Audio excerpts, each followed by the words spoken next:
Une odeur de brûlé s'éleva du puits d'ascenseur jusqu'au plafond, comme si quelqu'un avait frotté une allumette contre le mur avant de l'éteindre immédiatement. Et le petit œil de la caméra dans le couloir clignota dans l'obscurité, comme si quelqu'un lui avait fait un clin d'œil dans le noir pour lui demander de ne pas faire de bruit. Je vous souhaite la bienvenue. Je suis heureux que vous soyez avec moi à cette heure tardive. Écrivez dans les commentaires d'où vous écoutez et depuis combien de temps votre maison est silencieuse la nuit ou, au contraire, vit sa propre vie. Je vous souhaite une écoute paisible. Et maintenant, passons à l'histoire dans laquelle le quotidien prend une longueur d'avance sur l'homme et l'appelle par son nom. Elle se réveilla au son bref de l'interphone et ne comprit pas tout de suite ce qui l'avait réveillée. L'appartement sentait le thé de la veille, le chiffon propre et un peu le fer de la batterie. Le son se répéta et s'interrompit de lui-même. Elle tendit la main vers le combiné, appuya sur les touches et entendit une respiration régulière à l'autre bout du fil. Une voix inconnue prononça son nom sans se présenter, sans mentionner l'appartement. Ce n'était ni une question ni une demande, mais une constatation. Elle répondit à l'appareil qu'elle demandait à connaître le but de l'appel, mais la réponse fut le silence, ponctué d'un léger bruissement, comme si quelqu'un couvrait le microphone de sa main. Elle raccrocha et se dirigea vers la porte, regardant par le Judas plutôt par habitude. Il faisait sombre dans le Judas, comme si la lumière avait été éteinte dans le couloir, et son propre reflet apparaissait lentement dans cette obscurité, un cercle terne qui fait toujours peur après une gueule de bois ou une longue journée de travail. Mais elle n'avait pas travaillé, elle était fatiguée pour une autre raison. Elle s'occupait de sa mère, vivait entre deux endroits, gardait son emploi avec des horaires flexibles pour ne pas perdre son logement. Économiser du temps était devenu une habitude. La minutie, une armure. Le matin, sa voisine frappa à la porte, comme on frappe pour les factures. Elle lui raconta qu'elle avait entendu l'interphone pendant la nuit et son nom sur la ligne. Elle le rapporta d'un ton sec, sans ironie, comme on signale une fuite. Elles discutèrent du fait qu'il s'agissait peut-être d'une blague d'adolescent ou d'une nouvelle arnaque, puis elles se séparèrent pour vaquer à leurs occupations. La voisine est partie à son travail de nuit, l'héroïne a rassemblé les sacs pour sa mère et, avant de sortir, elle a remarqué une petite bizarrerie. À l'intérieur de la poignée de porte, sa bande de papier avec le numéro de l'appartement était légèrement décalée. Elle avait collé cette bande depuis longtemps, afin de savoir quand la poignée était touchée avec force. La colle craqua en séchant et le bord se posa légèrement de travers. Elle le redressa et enregistra ce détail dans sa tête. La première ligne d'observation est née rapidement, car des choses qui ne se répètent généralement pas ont commencé à se répéter. La caméra dans le couloir clignotait lorsque la lumière était éteinte, chaque fois un peu plus longtemps que prévu. L'ascenseur, en arrivant à leur étage, retardait ses portes d'un souffle et se fermait plus doucement. L'interphone affichait pendant la journée une étrange omission dans le journal. Une ligne vide dans la liste, mais une marque indiquant l'heure de son appel nocturne. Chaque matin, le tapis devant la porte présentait un léger déplacement, comme si quelqu'un l'avait tiré vers lui, puis remis en place. Et encore une chose, dans le verre posé sur la table de chevet, où elle laissait ses clés, le mince cercle de poussière à la fin de la journée n'était pas là où il aurait dû être, comme si les clés avaient été déplacées de mémoire. Elle ne s'est pas mise à inventer une histoire, mais à rassembler les objets. Dans un dossier transparent fermé par un élastique se trouvaient les reçus des mois précédents, des copies des lettres de la gérante, des notes issues du chat des locataires. À part, il y avait une feuille sur laquelle était soigneusement recopié le numéro du service d'urgence de l'interphone et le mot « technicien ».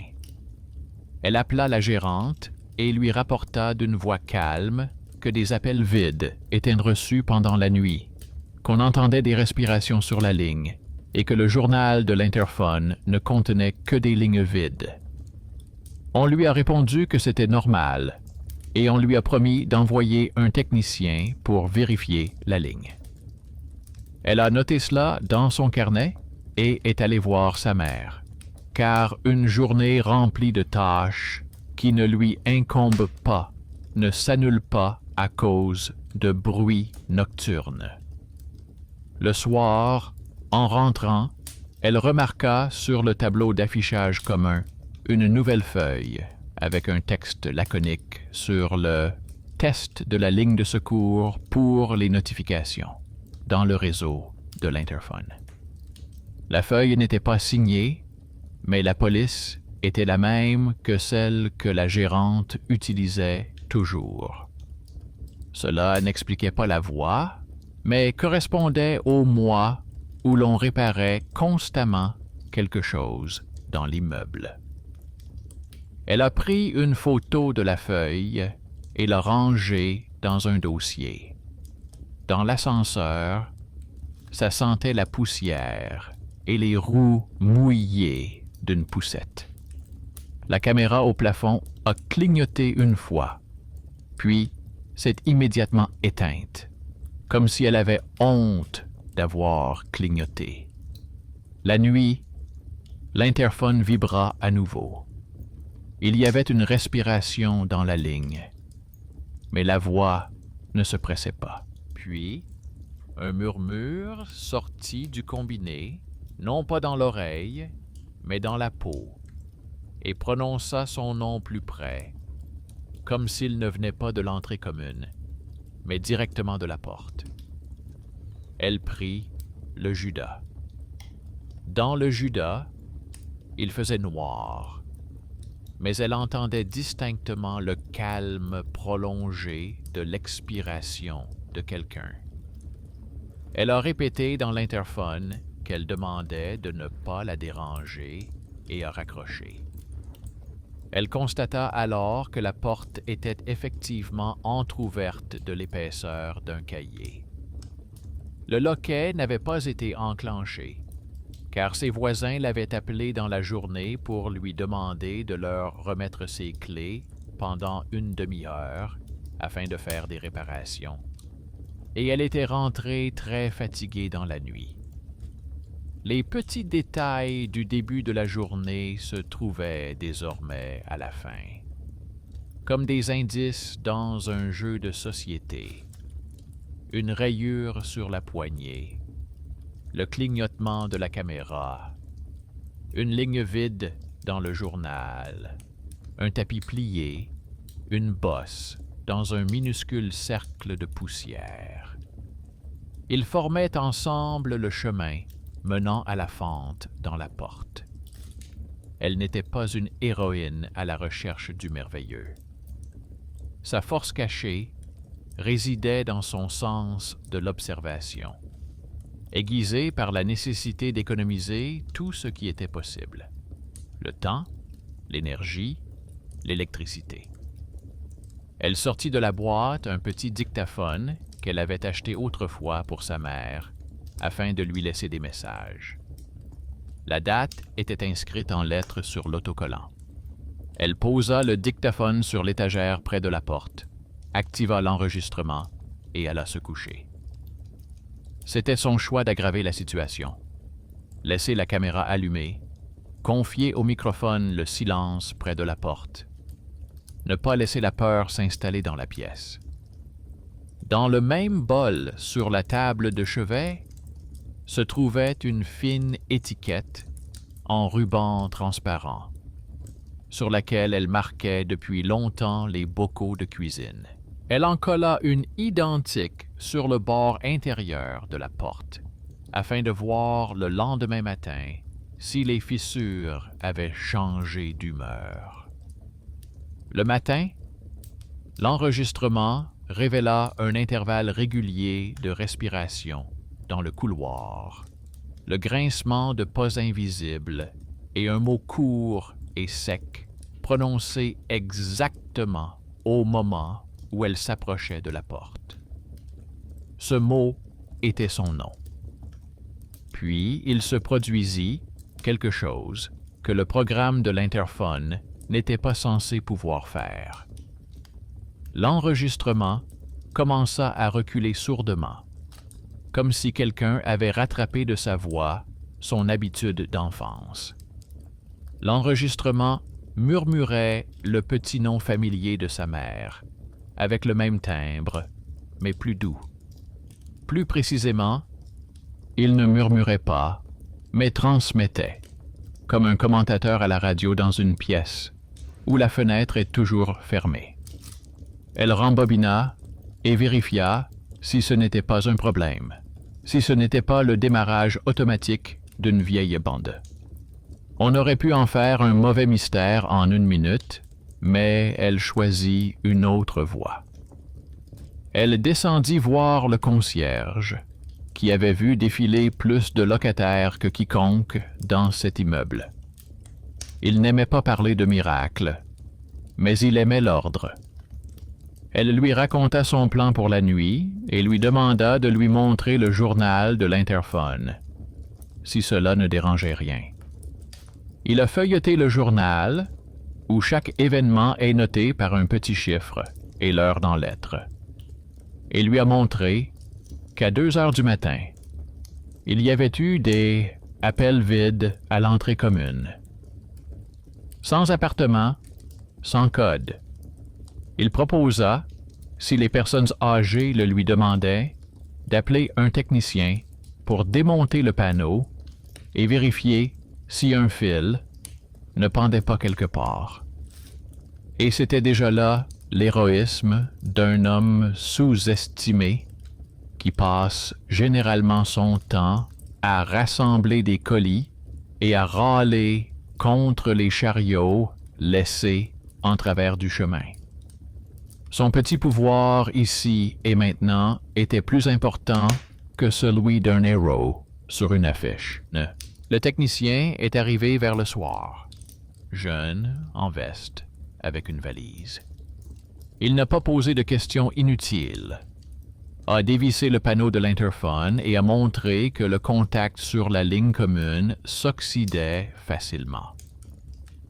Il a expliqué calmement que dans les vieux immeubles, certains pouvaient avoir un module de secours pour les messages vocaux afin que les personnes âgées n'aient pas peur des appels. Ces modules laissaient parfois des traces qui réagissaient au bruit. Il a proposé de désactiver la ligne test pendant quelques jours pour voir si les appels inutiles disparaîtraient. Elle a accepté, car c'était une solution extérieure, simple et réaliste. Une seule décision qui pouvait faire évoluer le conflit. Ce bienfaiteur inattendu n'est pas venu avec une amulette, mais avec un tournevis et une clé. Elle n'était pas sûre que le problème venait uniquement du matériel. Dans l'escalier, entre 2 étages, elle trouva un autre indice, un petit bout de papier portant l'ancien cachet de la direction et la mention réserve. Au verso, un mot court, familier, écrit à la main. L'écriture lui rappelait celle de sa mère dans ses carnets. Ce lien caché avec le passé semblait à nouveau demander à être examiné. Elle glissa le bout de papier dans un dossier et se rendit chez sa mère, car les obligations n'attendent pas pour être réglées. Dans le tramway, elle feuilleta son téléphone et tomba sur un message archivé dans le chat de la maison, où l'on discutait il y a quelques années des messages vocaux sur la ligne pour les voisins âgés. Dans les commentaires, des noms de famille apparaissaient, parmi lesquels celui de sa mère. L'ancien lien s'est ajouté à son inquiétude actuelle sans annonce officielle, simplement comme un fait. Le soir, elle a décidé de mener son thriller domestique jusqu'au bout, mais selon ses propres règles. Elle a laissé une petite caméra dans la cuisine, dirigée vers la porte d'entrée, en collant une fine bande de papier sur l'objectif, afin de ne pas voir plus que nécessaire et de ne pas divulguer d'informations confidentielles. Elle a posé un bol vide pour les clés sur le sol, près du seuil, et y a versé un mince sillon de farine, comme on le fait lorsqu'on cherche des insectes. Elle a collé une nouvelle bande de papier, légèrement plus épaisse. Elle a écrit dans son carnet « Ne pas ouvrir sans lumière dans le couloir. Appeler le concierge en cas de répétition. Ne pas répondre aux chuchotements. » Ces points étaient nécessaires pour elle, pas pour le monde. Ils sont plus faciles à respecter que de garder à l'esprit un vague « ne pas avoir peur ». La nuit, le téléphone a sonné à nouveau, mais la voix n'a pas prononcé le nom tout de suite. D'abord, le fil a longuement bruissé, comme si quelqu'un passait son ongle sur le boîtier. Puis, une respiration calme s'est fait entendre à l'autre bout de la ligne. Dans le couloir, la caméra clignota une fois alors que la lumière était éteinte, et dans le Judas, elle vit le même lait que la fois précédente.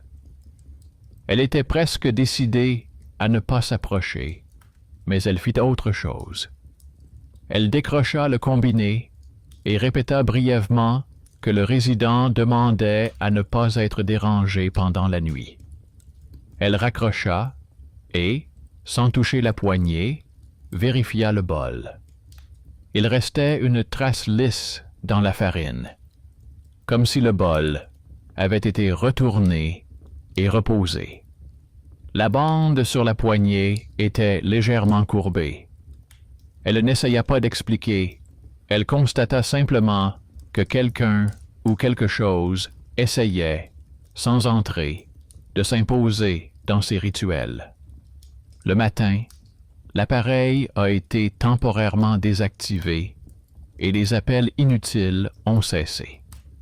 Mais en même temps, elle a reçu une lettre de la direction concernant les tests de la ligne de secours pendant la nuit et une demande de faire preuve de compréhension. Elle a rangé le papier avec les autres et est partie chez sa mère. Sa mère l'écouta sans paniquer. Elle énuméra les habitudes qu'elle avait prises pour apaiser son anxiété avant même que les interphones ne deviennent intelligents. Nommer les choses par leur nom, allumer la lumière, rappeler elle-même si quelqu'un l'appelait par son nom. Ce n'était pas un sortilège, mais un petit exercice d'attention. Et puis, sa mère lui a raconté comment, à sa demande, un message d'attente avaient été installées dans leur maison afin qu'elle n'ait pas peur des coupures. Elle a ajouté que les sons n'étaient pas mauvais en soi, tant que l'on ne leur donnait pas le pouvoir de décider.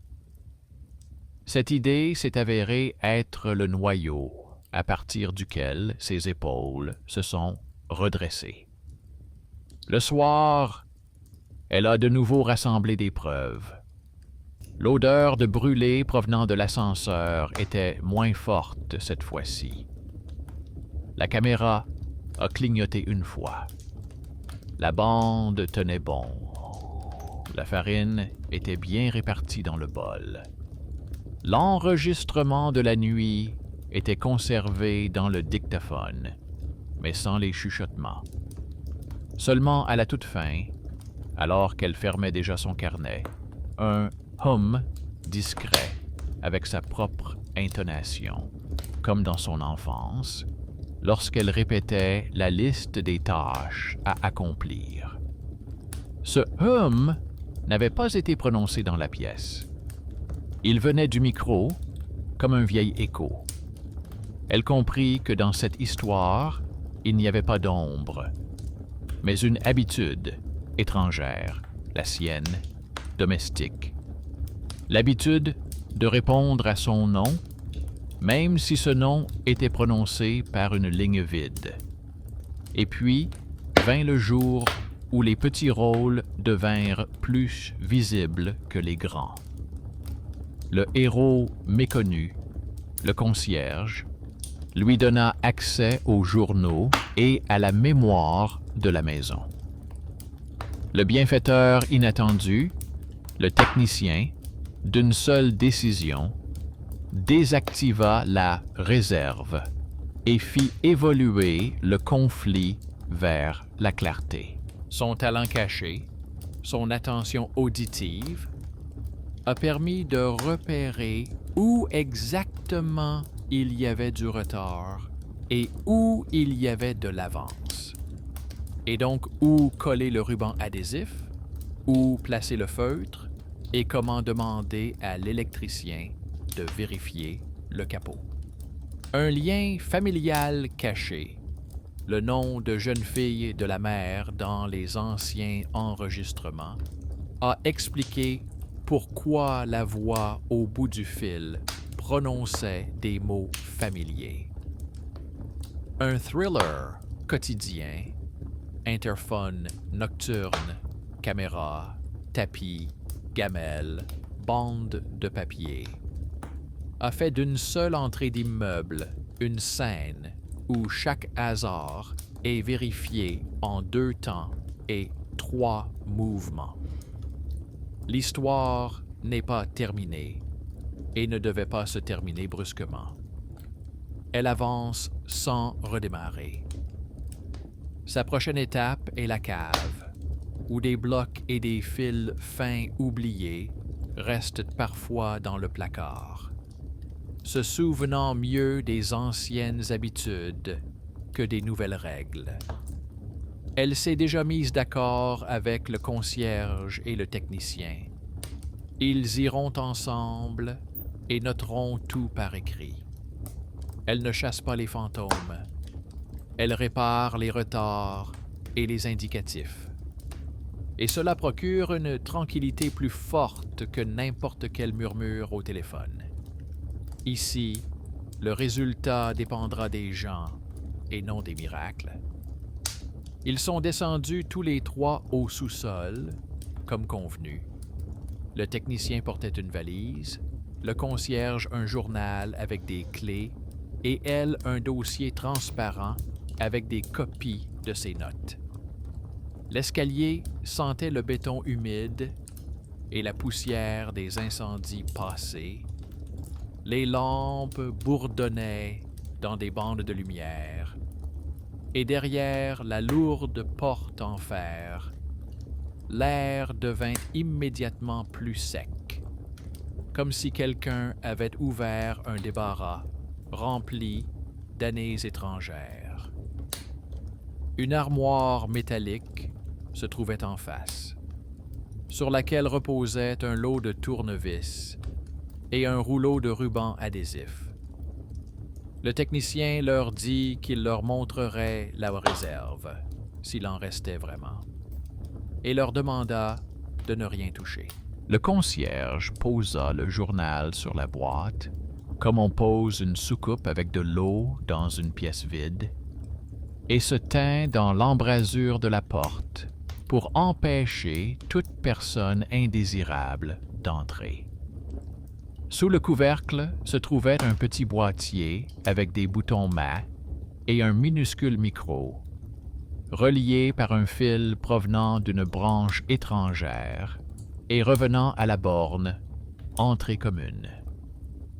Sur le bloc lui-même était collé un vieil autocollant blanc, presque effacé, mais un mot court avec une lettre courbée avait survécu, le même que celui que ma mère utilisait pour signer les bocaux de confiture.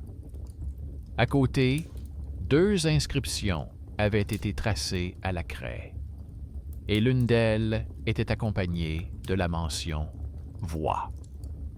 Cela ne prouvait rien de mystique, mais expliquait comment le son pouvait flotter dans la nuit sans appartement ni code.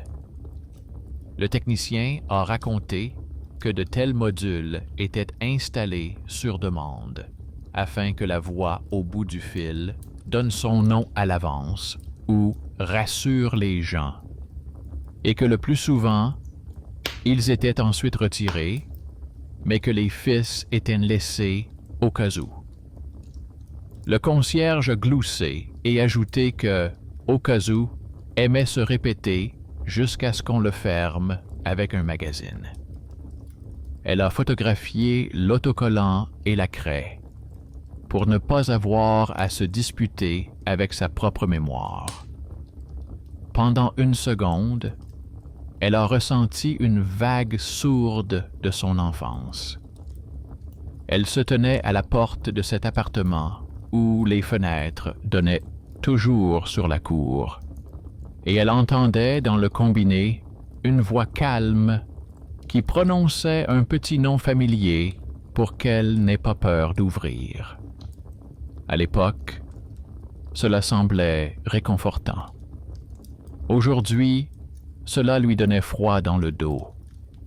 Mais entre cette époque et aujourd'hui, il y avait eu des années de soucis et d'habitudes. Et si les choses retenaient son souffle, c'est que quelqu'un avait autrefois demandé de retenir ce souffle. Le technicien proposa le plan le plus simple: neutraliser la réserve avec un bouchon temporaire et voir si les appels nocturnes disparaissaient. S'ils disparaissaient, démonter définitivement avec un procès-verbal. Il répéta qu'il ferait tout officiellement, laisserait une note et demanda au concierge la permission d'ouvrir le tuyau avec la ligne commune près du panneau. Le concierge a feuilleté le journal, a trouvé une ligne vide, a inscrit l'heure et la composition, puis a acquiescé pour indiquer que tout était en ordre. Elle se tenait à côté et rangeait soigneusement chaque petit objet dans un dossier.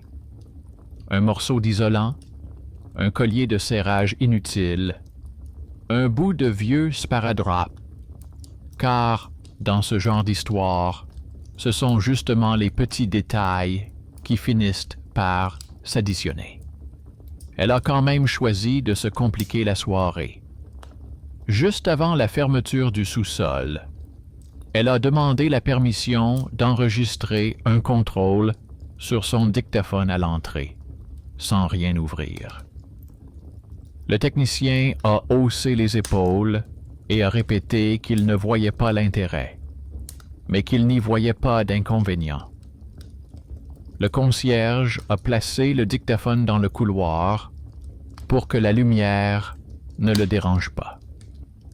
Elle posa le dictaphone sur le bord du seuil en fer et activa l'enregistrement pour vérifier le bruit dans le couloir à cette heure-là. Dans le silence, on n'entendait que l'ascenseur au loin, comme un bateau dans un tunnel. Elle nota dans son carnet qu'elle avait fait cela non pas pour obtenir des preuves, mais pour se rassurer. Si elle avait peur plus tard, elle aurait un enregistrement où il n'y avait pas de chuchotement. Sur le chemin du retour, elle remarqua une autre bizarrerie.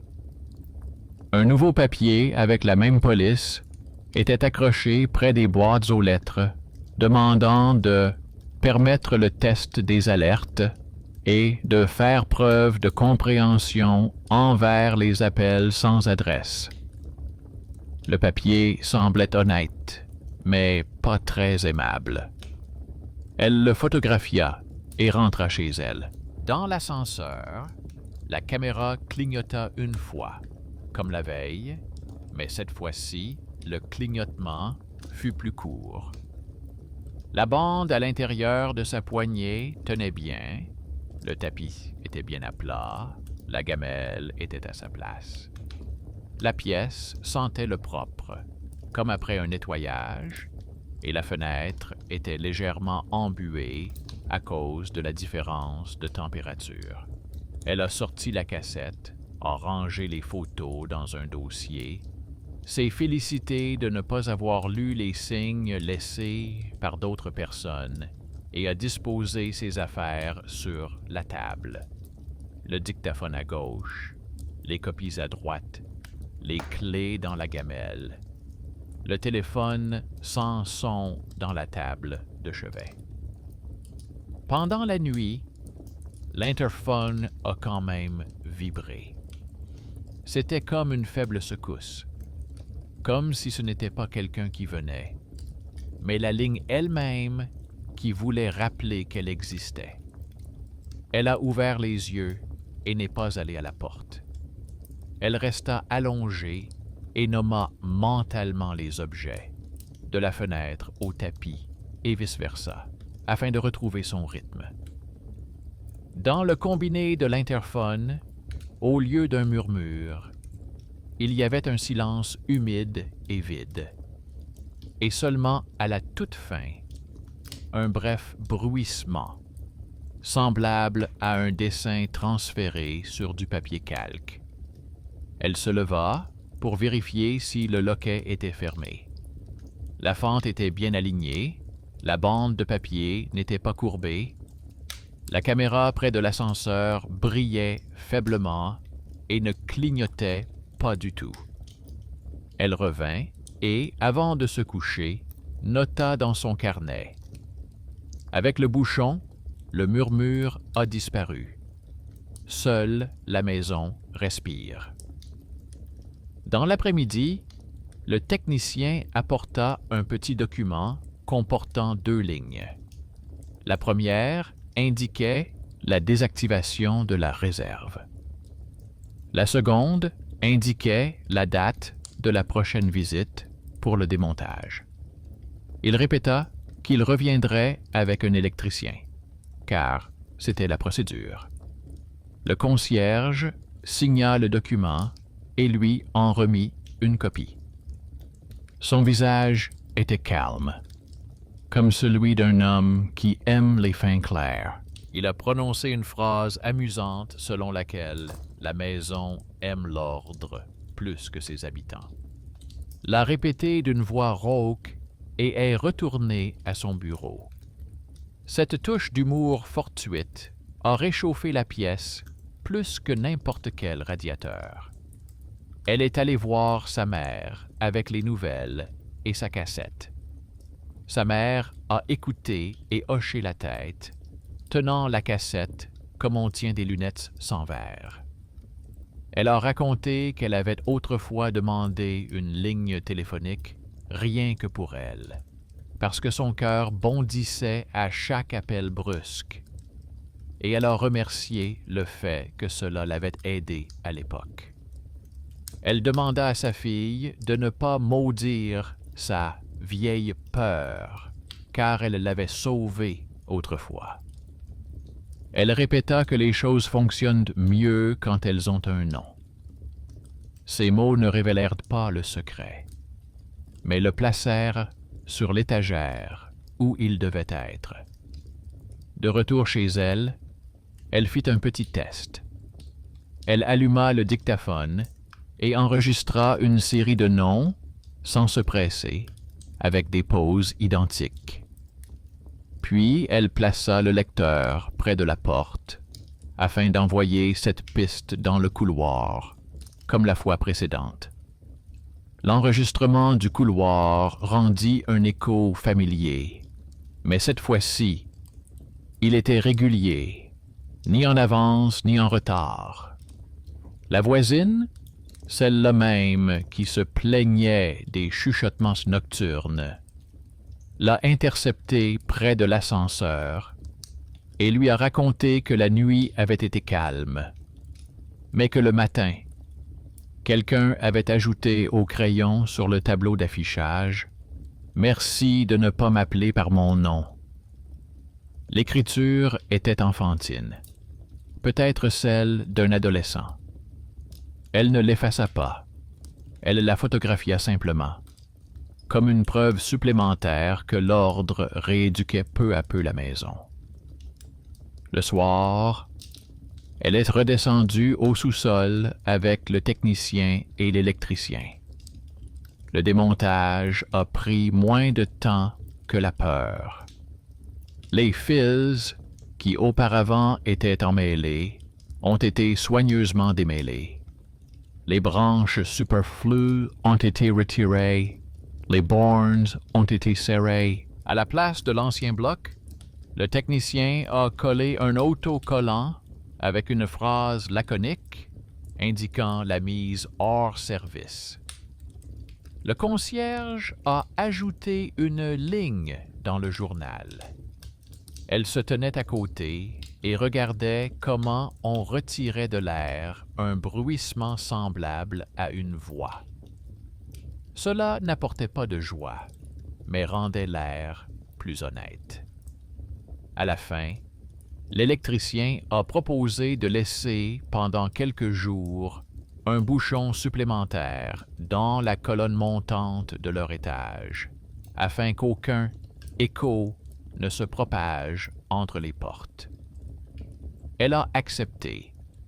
Les maisons, comme les gens, ont parfois l'habitude de errer la nuit, et il vaut mieux les accompagner jusqu'au seuil plutôt que de les enfermer sans un mot. En revenant, elle remarqua près de l'ascenseur un détail invisible pour un œil étranger. La lampe ne clignotait plus lorsque la lumière était éteinte. Mais à la place, les lettres du tableau s'allumaient pendant une seconde, comme si l'ascenseur signalait que tout était en ordre. Dans son appartement, le tapis ne glissait pas tout seul. La bande de papier était tranquillement posée. La gamelle ne tournait pas. Dans le combiné de l'interphone, lorsque l'on appuyait sur le bouton « Écoute », il y avait un silence sec. Et pourtant, elle se surprit à attendre un second souffle. Elle s'en rendit compte et n'en eut pas honte. L'attente est aussi une habitude, mais c'est la sienne, pas celle du domestique. Elle s'est demandé mentalement pourquoi elle s'accrochait à lui. La réponse est venue sans fioriture. Avec l'habitude, il est plus facile de ne pas s'étonner. Elle s'est promis de s'étonner plutôt des personnes qui soutenaient sa maison lorsqu'elle vacillait. Le concierge, ce héros méconnu, lui apporta un cadeau amusant dans la soirée. Un vieil étui en cuir pour les clés et une petite note où était écrit en lettres majuscules que la clé technique se trouve désormais chez le gardien et n'est délivrée que sur présentation du registre. C'était une chose simple, mais elle rendait la pièce plus sûre. Le technicien a envoyé un message indiquant que la réserve avait été supprimée, que toute l'activité de l'interphone était désormais enregistrée sur la ligne principale et que si quelque chose recommençait à murmurer, ce serait une autre histoire. La voisine s'est excusée pour sa peur matinale avec ses yeux et a souri en guise d'au revoir. La maison a cessé d'être en avance. Cette nuit-là, elle a tout laissé éteint, sans dictaphone, sans lecteur, sans expérience. Avant de s'endormir, elle a nommé les choses et ajouté 2 noms de famille, le sien et celui de sa mère, comme on le fait sur une enveloppe pour que la lettre arrive à bon port. Et soudain, elle remarqua que la tension accumulée pendant la semaine s'estompait, comme la poussière sur une lampe qui brûle désormais régulièrement. Le silence ne devint pas une fête, mais il devint sien. Et même lorsqu'un courant d'air, quelque part dans les fissures, rassembla l'air et le libéra lentement, cela ne ressemblait pas au souffle d'un étranger. Cela ressemblait à un bâtiment fatigué de dormir.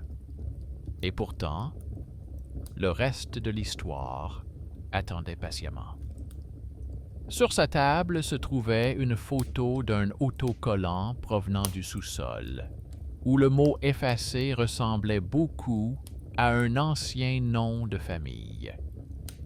Elle savait que demain, elle apporterait la photo à sa mère et lui demanderait si c'était sa main qui avait écrit ces lettres à la craie sur le fer il y a de nombreuses années, quand l'un des artisans avait proposé de suspendre la voix à la ligne. Elle ne cherchait pas de reconnaissance. Elle avait seulement besoin de comprendre où s'arrêtait la tension et où commençait le fantôme que l'homme avait lui-même créé pour ne pas avoir peur de la nuit. Et encore une autre piste, l'enregistrement du dictaphone sur le seuil, où à la toute fin se trouvait son « ouais » enfantin. Elle voulait apporter cette piste à la bibliothèque municipale, où sont rassemblés les sons quotidiens du quartier, afin qu'elle soit conservée comme une petite histoire du lieu. Comment, dans un immeuble, on a appris à chuchoter et on l'a cousu sur des fils. La maison qui, pendant plusieurs nuits d'affilée, l'avait appelé par son nom, faisait maintenant une pause. Il n'aimait pas le vide et voudrait certainement le remplir de quelque chose de nouveau. Le cliquetis de l'ascenseur, une goutte tombant du tuyau, les pas des voisins. Elle décida qu'elle serait la première à le remplir, avec les noms des objets, l'appel de sa mère, une tasse de thé pour sa voisine, un bref « merci » au concierge et un acte chez le technicien. Quand les choses se nomment les unes les autres, elles ont moins envie de chuchoter. Et si un jour, dans l'obscurité, elle entendait à nouveau un souffle près de la porte, elle aurait la même réponse. La lumière, la comptabilité et une voix calme qui ne demande pas de miracle, mais qui met la maison dans un état où elle ne devance pas l'homme, mais le suit d'un pas. Le lendemain, la maison a gardé une pause régulière, mais vers le soir, la pause a commencé à grincer, comme une marche que l'on a évitée pendant de nombreuses années. Dans le chat des locataires, un court message d'une femme de l'entrée voisine est apparu. Pendant la nuit, l'interphone l'a appelé par son nom, mais il n'y avait pas d'appel dans le journal. Le message était écrit sans émotion, comme s'il s'agissait d'une fuite, et était accompagné d'une photo d'une ligne vide, avec l'heure indiquée en lettres. Elle n'était pas surprise de cette répétition, car toute maison conserve longtemps ses habitudes et tente de les retrouver, comme un chat ramène son jouet à ses pattes. Elle n'a pas discuté dans le chat, mais a soigneusement rassemblé tout ce qui pouvait être utile. Une capture d'écran, le numéro de l'entrée, l'heure, les observations de sa voisine sur le bruit à la porte. Une autre ligne est apparue dans le dossier contenant les fichiers. Et dans sa tête, un plan simple pour la nuit, composé de mouvements petits mais compréhensibles. Pour ne pas avoir à deviner, elle a décidé de mener l'expérience jusqu'au point où la maison n'aurait plus l'avantage. Elle a contacté sa voisine par l'intermédiaire du concierge, lui a proposé d'échanger leurs observations, et celle-ci a accepté, car la fatigue rend les gens solidaires. Elles se mirent d'accord sans trop de mots. Son dictaphone serait placé sous la porte dans le couloir d'un appartement, et la caméra serait orientée vers la porte d'un autre. Et toutes deux noteraient l'heure dans de petits carnets, afin de ne pas avoir à courir après les chiffres par la suite. Le concierge a pris sur lui le rôle de gardien du temps. Il a promis de consulter les carnets à intervalles réguliers et de noter ce qu'il y trouverait. Le choix était conscient et judicieux.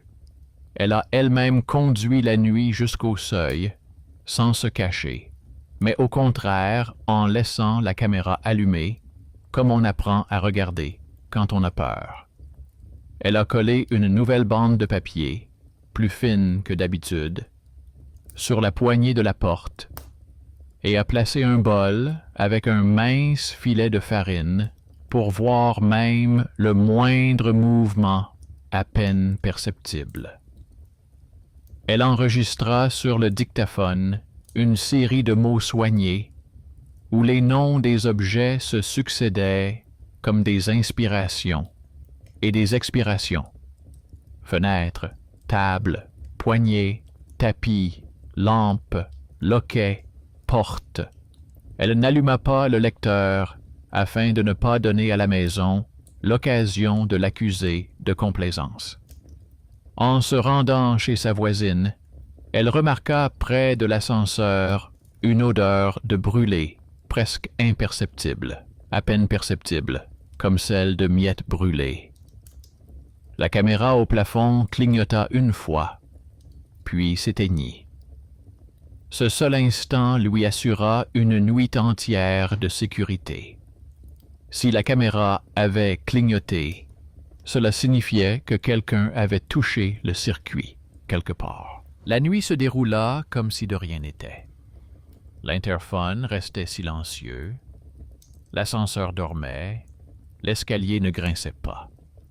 Elle s'endormit par intermittence, se réveillant à cause du silence, car après quelques chuchotements, le silence résonne plus fort que n'importe quelle sonnerie.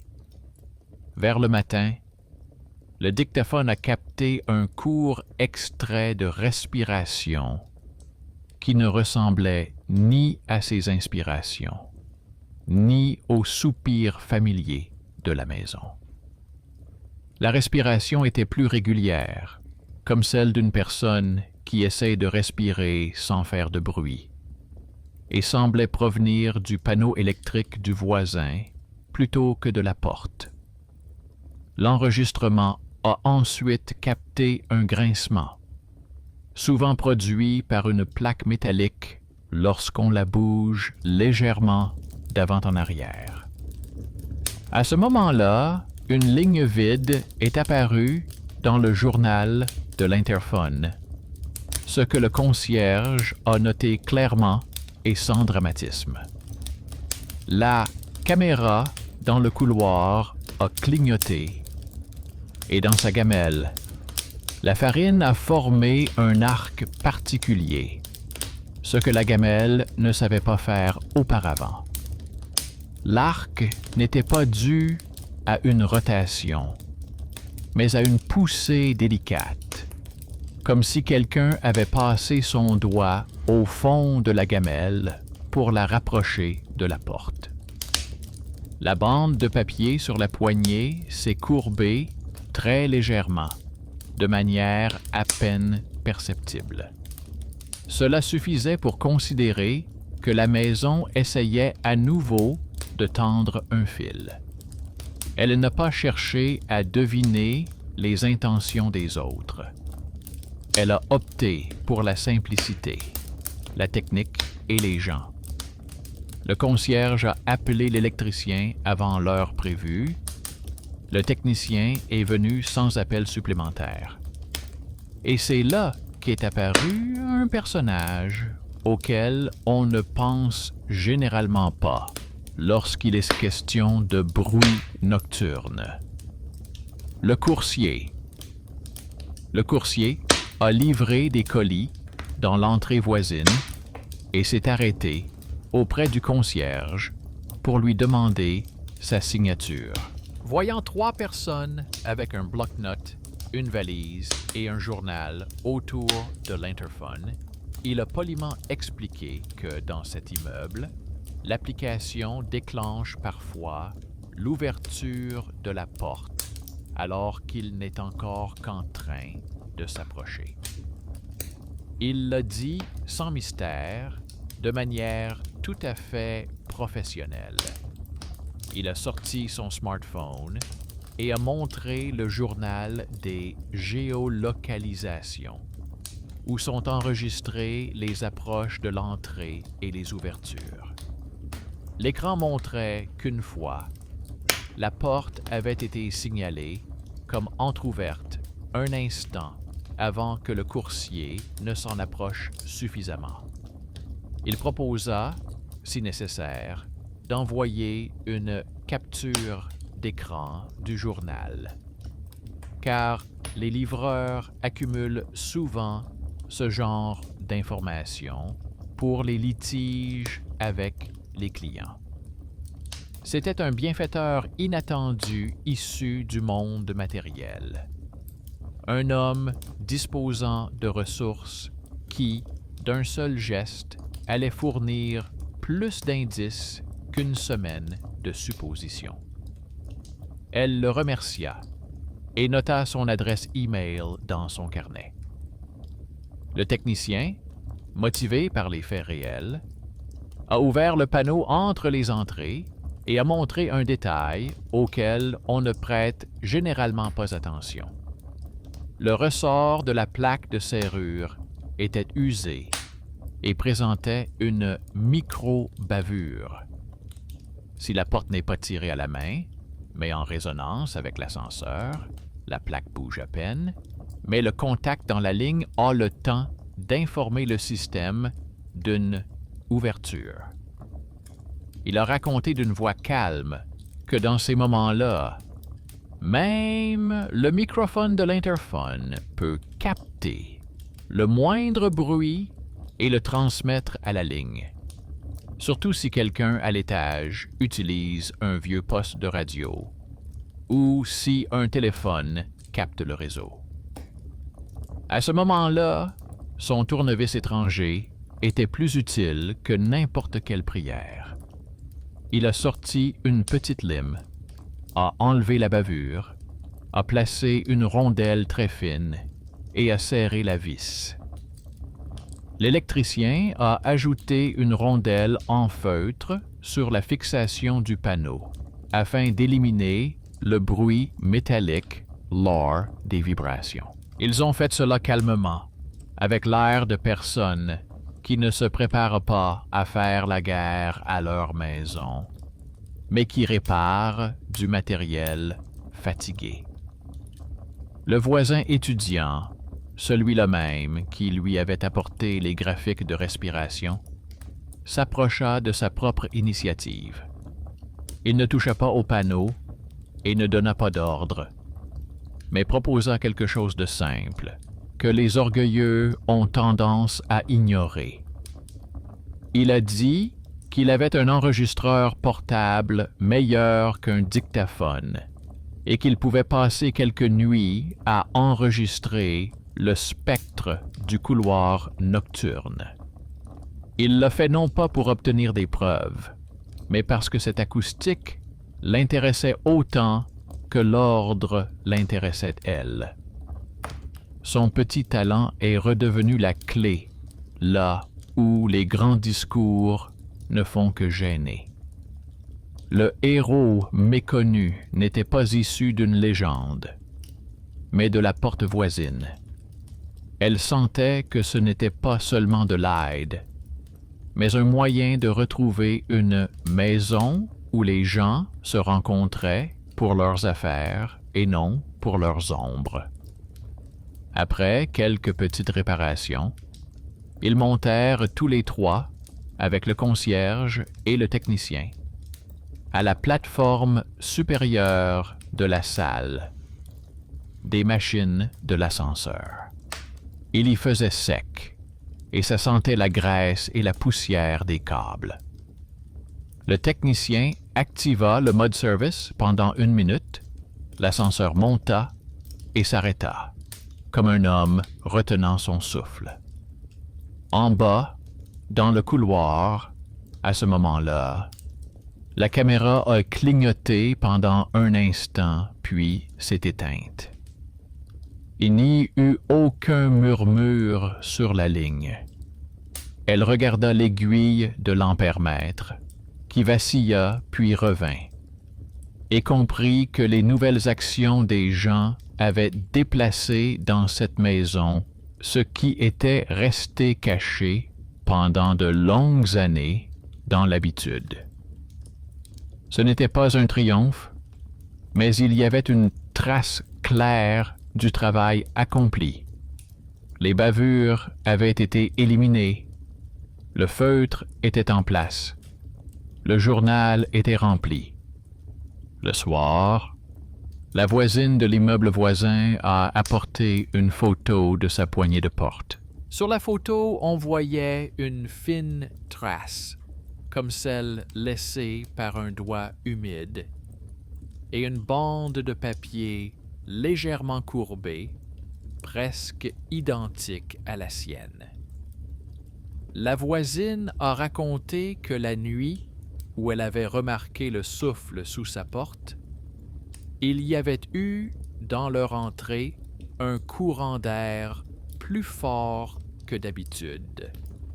Et le matin, l'électricien avait trouvé sur le bord supérieur du battant un morceau déchiré d'un ancien joint d'étanchéité que quelqu'un avait autrefois fixé avec du fil.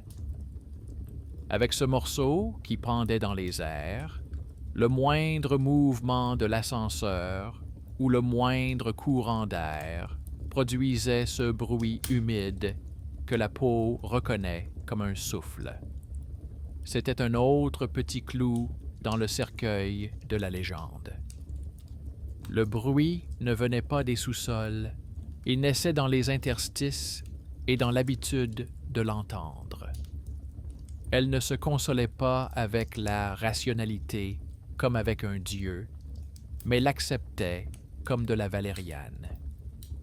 Pour la nuit, elle laissa à nouveau le dictaphone près de la porte et enregistra quelques mots courants avec de longues pauses. Elle éteignit le lecteur, se confirmant qu'il était temps de se débarrasser de sa dépendance aux vérifications. Elle ne mit pas de farine dans le bol afin de ne pas inciter la maison à jouer au tir. La bande de papier était bien à plat. Dans la table de chevet, le téléphone dormait comme un enfant après une promenade dans la journée. Elle s'est endormie plus tôt que d'habitude et ne s'est réveillée qu'une seule fois pendant la nuit, non pas à cause de l'interphone, mais à cause de sa propre respiration, qui avait enfin retrouvé un rythme calme. Aucune demande, aucun nom ne venait de l'obscurité. Quelque part dans la mine, un câble grinçait doucement pendant la nuit. Mais ce son s'est avéré plus familier que beaucoup de voix humaines. Le matin, elle apporta à sa mère la photo de l'autocollant trouvé dans la cave. Sa mère la regarda longuement, puis lui dit que ce n'était pas sa main qui avait écrit à la craie sur le métal, que les lettres ressemblaient à celles que les techniciens utilisaient parfois pour signer les bornes. Elle sourit en voyant que ce simple nom secret avait enlevé à sa fille une autre couche d'inquiétude. Sur le chemin du retour, elle a apporté à la bibliothèque une bande d'enregistrement avec une nuit claire et a demandé, si possible, de l'ajouter à la collection locale de sons du quartier. Elle a expliqué que parfois, il suffit de quelques bavures sur le disque et de 2 rondelles de feutre pour que les chuchotements cessent dans l'entrée. Le bibliothécaire a été surpris par cette demande et a répondu qu'il l'accepterait avec plaisir. Il l'a dit autrement et de manière un peu plus littéraire, mais c'était bien le sens de ses propos. Le soir, le coursier a envoyé une capture d'écran du journal de bord de cette journée. On pouvait y voir que la géolocalisation avait signalé l'ouverture de la porte un souffle avant que le marqueur ne l'ait détecté. Le technicien, après avoir regardé, a acquiescé, indiquant que le puzzle était désormais complet. Le contact de la serrure, qui se comportait comme une paupière nerveuse, partant venteux. La ligne de secours, activée il y a 1 mois pour des tests. Le boîtier fatigué sur le comptoir, qui avait donné une note humide. L'habitude humaine de répéter chez soi les mots entendus, basés sur l'ancien système de rappel. Il a promis de supprimer définitivement la ligne de secours, de ne laisser que le canal principal et de transmettre un rapport à la direction à la fin du mois. Le concierge a noté l'heure et la composition pendant qu'il se tenait au comptoir. Comme pour que la maison comprenne bien, personne ne cache ce qu'il fait. Le voisin étudiant apporta le spectre quelques nuits plus tard. Sur l'impression, l'air nocturne ressemblait à de pâles crêtes de vagues, où l'ancien murmure avait désormais disparu. Il lui montra comment auparavant il y avait un pic fin et comment maintenant le plateau était plat. Et en dessous, on n'entendait que les fréquences habituelles de la vie quotidienne. Il ne lui fit pas la leçon. Il se contenta de lui sourire des yeux, car son petit talent avait mis un point final à la situation, discrètement et élégamment.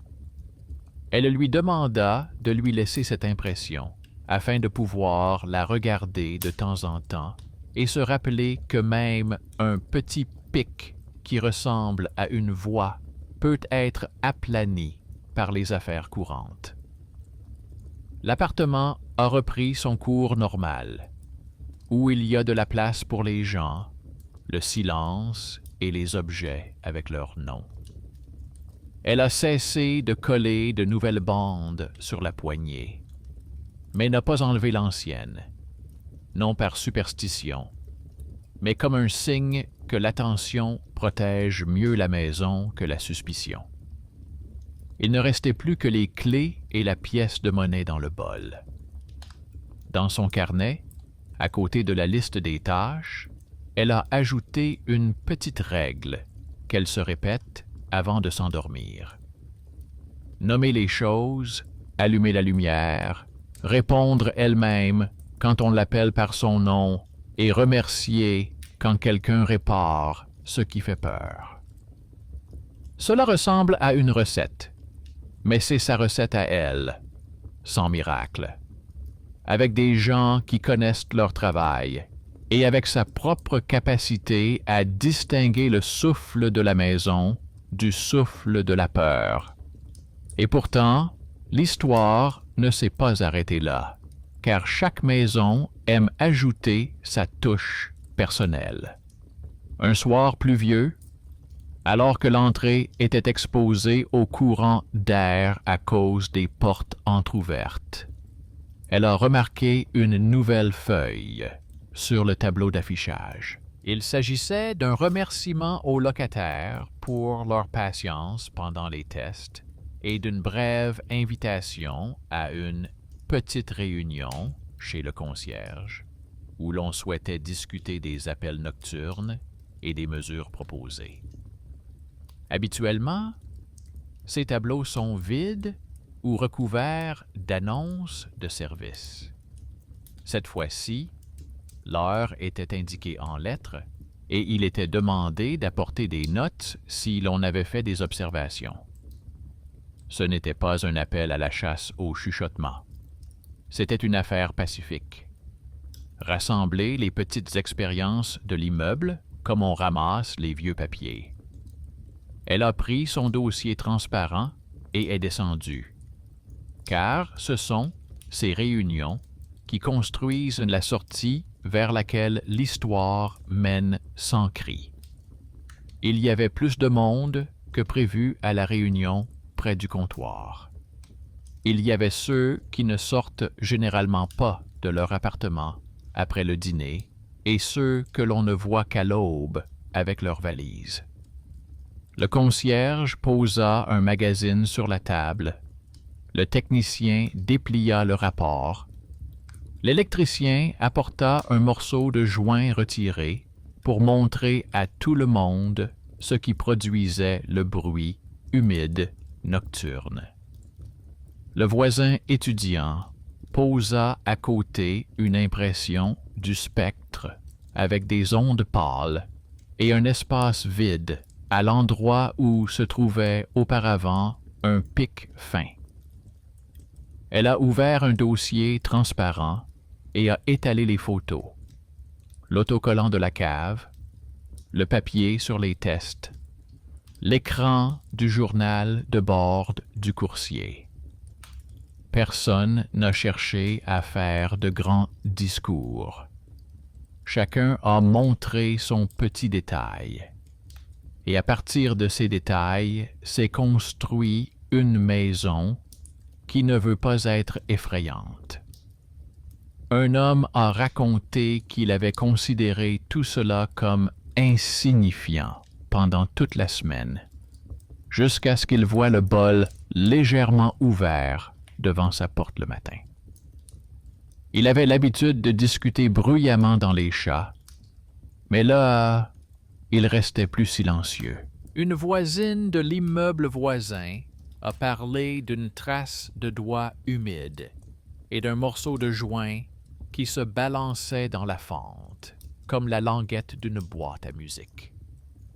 Le facteur a envoyé à tous ceux qui le souhaitaient sa capture d'écran indiquant l'ouverture anticipée.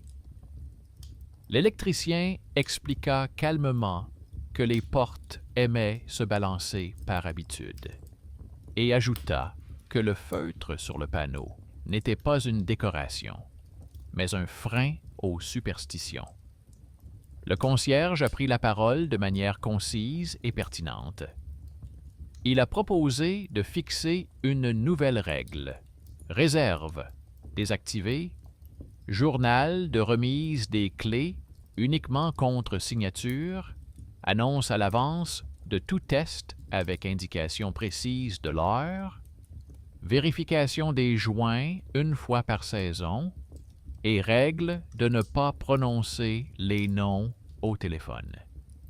Elle observait comment des personnes qui avaient du mal à se supporter pendant la journée pouvaient se rassembler la nuit autour d'un même problème et le résoudre aussi soigneusement qu'on distribue du pain dans une file d'attente.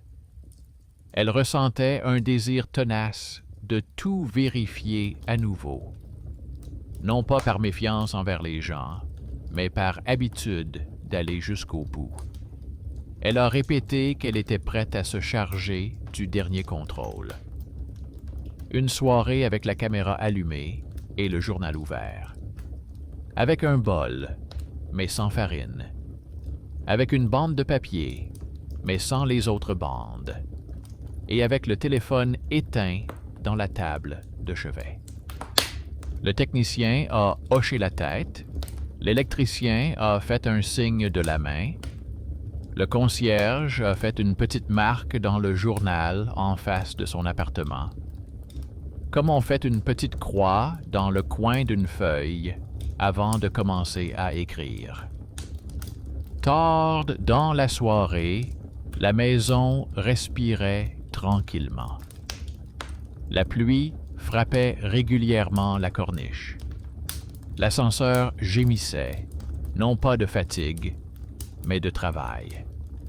Dans sa chambre, tout était à sa place. Les clés dans le bol, le dossier sur la table, la lampe sans scintillement. Elle s'assit sur le bord du lit, posa ses mains sur ses genoux et nomma les choses. C'était un nouveau rituel sans magie, mais avec pour objectif clair de rassembler son attention et de la garder. L'interphone restait silencieux. Le silence persistait, obstiné, comme de l'eau à faible débit. Vers minuit, il se produisit quelque chose qu'elle n'avait pas prévu et qui ne lui fit pas peur. Dans le grenier, où se trouvaient de vieux papiers et des cartons, quelque chose s'est affaissé. Le craquement n'était pas fort, mais familier. Le papier s'est affaissé, le couvercle du carton s'est refermé plus fermement, la poussière a rebondi sur le bord. Ce son s'est répercuté dans le combiné de l'interphone, bien que personne n'ait appuyé dessus. Le microphone a capté l'air de l'appartement et l'a retransmis dans le couloir. Elle a compris une chose simple. La maison écoute depuis longtemps ceux qui y vivent et répète parfois, même quand on ne le lui demande pas. Elle prit un bloc-notes et nota une courte phrase qui devint sa devise. La maison m'a répété. Cette note ne rendit pas le monde mystique, mais elle fixa une limite. Si la maison répète, cela signifie qu'il est possible de choisir le ton qu'elle répétera. À ce moment-là, elle entendit le bruissement d'un sachet près de la porte. Elle ouvrit et vit sur le paillasson une petite enveloppe blanche sans signe distinctif. À l'intérieur se trouvait une petite note de la gérante, la remerciant de sa participation, et une feuille avec le calendrier des contrôles silencieux, où chaque heure était écrite en lettres. Personne n'essayait de cacher quoi que ce soit. Personne n'essayait de tromper. Le papier sentait l'imprimerie, et cette odeur ramenait une honnête efficacité dans l'entrée. Le matin, elle fit sa tournée de ses petits points de contrôle. La bande de papier sur la poignée était bien à plat. Le bol n'avait pas bougé. La caméra au plafond clignota une fois pour vérifier l'électricité, puis s'éteignit. Le journal de l'interphone ne contenait que les appels quotidiens de la poste et du coursier. Dans l'enregistrement de son dictaphone, il n'y avait ni murmure, ni non-retenue, ni soupir humide. Seulement sa propre respiration, qu'elle avait enregistrée pour sa mère lorsqu'elle lui avait expliqué le traitement médicamenteux. Elle a éteint le dictaphone et, pour la première fois depuis le début de cette histoire, elle ne l'a pas rallumé le soir. Ce n'était ni de la bravade, ni un défi. C'était la confiance en ce qui avait été fait. Son voisin étudiant lui apporta son enregistreur avec une piste vierge et lui demanda de lui conserver une copie du spectre, car il aimait l'aspect des maisons silencieuses. Il n'a pas fait de grands discours et n'attendait pas d'applaudissements. Elle a noté son nom dans le carnet du concierge, dans la liste des personnes à qui elle voulait offrir une tasse de thé lorsqu'elle aurait une soirée de libre. Le coursier a envoyé par email un fichier commun avec les journaux qui montrait que les tests avaient bien été désactivés, que la porte ne faisait plus presque ouverture et que beaucoup de gens dans la maison respiraient plus facilement. Cette simplicité avait coûté une semaine de travail minutieux, et cela lui donnait plus de poids que les grandes annonces. Dans l'après-midi, elle a apporté des pâtisseries fraîches à sa mère, et leur cuisine était plongée dans un silence semblable à une nappe amidonnée. Elles n'ont pas parlé de chuchotements ni de choses effrayantes, mais du fait que les gens ont parfois besoin d'exprimer leur peur. Sa mère lui raconta qu'elle avait un jour demandé à avoir une ligne téléphonique, non pas pour les énigmes nocturnes, mais pour que son cœur ne sursaute pas au son brusque de la sonnerie. Elle n'avait pas demandé que les noms soient répétés à des étrangers. Elle avait demandé qu'on ne lui fasse pas peur. C'était une différence importante, et elle a été rangée sur l'étagère à côté des photos, comme une assiette propre à côté des cuillères propres. Entre leurs maisons s'est tissé un lien compréhensible, une demande d'attention, satisfaite d'une manière excessive, qu'il a fallu supprimer lorsqu'elle a commencé à effrayer les autres.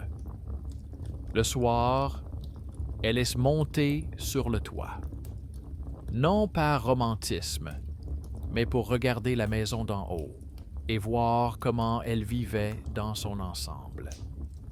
Il y avait une odeur de fer humide et de vent. Sur les toits voisins, les blocs de ventilation bourdonnaient. Quelques lumières clignotaient ici et là. Elle se tenait debout et comprenait que l'absence de chuchotement n'était pas un vide. C'était un espace qui pouvait être occupé par des activités, des noms, des emplois du temps. Pas pour toujours, mais suffisamment pour que la maison ne prenne plus le dessus. Elle descendit et apporta 2 tasses de thé chaud au concierge, en laissa une sur sa table et emporta la seconde à l'électricienne dans la cave. Il n'en faisait pas un rituel, mais ce thé avait ancré chez eux 3 le ton que la maison entendait et répétait désormais. Le dernier point était une petite feuille collée sur sa porte. Elle l'avait collée elle-même à l'intérieur et y avait écrit 4 petites règles. Nommer les choses, allumer la lumière, ne pas répondre au silence par le silence, remercier pour les réparations. Ces 4 lignes n'étaient pas là comme une mantra, mais comme des instructions pour vivre. Si un jour, la nuit, un souffle étranger se faisait à nouveau entendre dans l'interphone, elle répéterait ces lignes et les suivrait. Mais maintenant, elle savait que derrière les chuchotements, il y avait presque toujours un bout de papier, derrière le papier, un fil derrière le fil, l'attention ou la fatigue de quelqu'un, et que tout cela pouvait être décomposé, noté et remis entre les mains de ceux qui savaient quoi en faire. Cette nuit-là, la maison dormait. Pas parfaitement, avec quelques cliquetis et craquements, mais sans tentative de l'appeler par son nom. Au lieu d'un murmure, on entendait quelqu'un accrocher un tapis au rez-de-chaussée et secouer l'eau. Au lieu d'un soupir humide dans le combiné, on entendait la chaîne tourner dans l'ascenseur. Elle éteignit la lumière et se coucha sans vérifier. La clé ne bougea pas dans le bol. La caméra ne cligna pas. La bande de papier ne la trahit pas. Et un nouveau sentiment résonna dans sa poitrine, semblable à celui que l'on ressent lorsqu'on ouvre la fenêtre au printemps et qu'on entend la cour, où rien ne nous guette. L'histoire a fait une pause, lui a laissé de l'ordre et une affaire qu'elle pourrait transmettre à quelqu'un si on l'appelait depuis une autre entrée et qu'on lui donnait un nom. Et c'était là toute la justice dont elle avait besoin. La maison avait cessé de parler la première, parce que les gens avaient enfin dit tout ce qu'il fallait dire à sa place.